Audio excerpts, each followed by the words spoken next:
Friends, উচ্ছের মুচমুচে পকোড়া নিয়ে চলে এসেছি। চলুন ভিডিওটা প্রথম থেকে শেষ অবধি দেখতে থাকুন।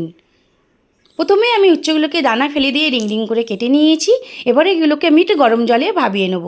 একটু নুন দিয়ে দিচ্ছি। ভাবানো হয়ে গেছে। পুরো সিদ্ধ করব না, একটা বেসনের ব্যাটার তৈরি করে নেব। একটু বেসন নিয়ে খাবার সোডা দিয়ে দিলাম, আর হাফ চামচ মতন চালের গুঁড়ো, আর কালো জিরে দিয়ে দিচ্ছি, আর আন্দাজ মতো নুন দিয়ে দিলাম, আর হলুদ গুঁড়োটাও দিয়ে দিতে হবে, একটু বেশ সুন্দর কালার আসবে। এবারে অল্প অল্প করে জল দিয়ে দিয়ে আমি একটা ঘন ব্যাটার তৈরি করে নেব। সুন্দর করে বেশ বেসনের ব্যাটারটাকে আমি ফাটিয়ে নিচ্ছি। এবারে আমি করলাগুলোকে এর মধ্যে দিয়ে দিলাম।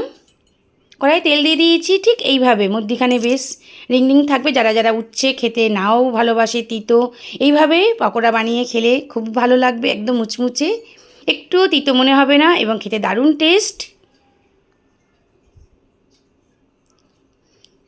দেখুন বেশ একদম মুচমুচে করে আমার এই পকোড়াগুলো ভাজা হয়ে গেছে। কেমন লাগলো জানাবেন একটু কমেন্ট করে, আর একটা লাইক করে দেবেন, আর আমার ভিডিওটাকে একটু শেয়ার করে দেবেন।